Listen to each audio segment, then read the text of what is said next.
In this exercise tutorial, I'm going to be showing you how to balance on one leg with hip and shoulder external rotation happening at the same time.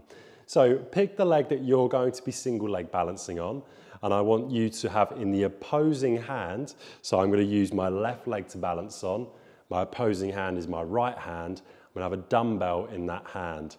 I've got my elbow into my side and I'm trying to create a right angle at the elbow.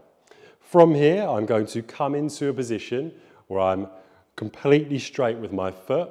I bring my knee up to a flex position where now I'm at that right angle, that 90 degree. From here, I'm going to externally rotate my hip and also the shoulder at the same time. So let me show you what I'm doing individually first. So this is what I'm doing with the hip. I'm bringing it away from the body and back in.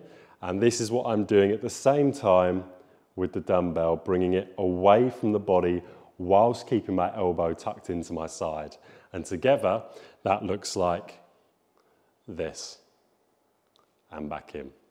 You would repeat that for your desired amount of sets and repetitions before doing exactly the same on the other side.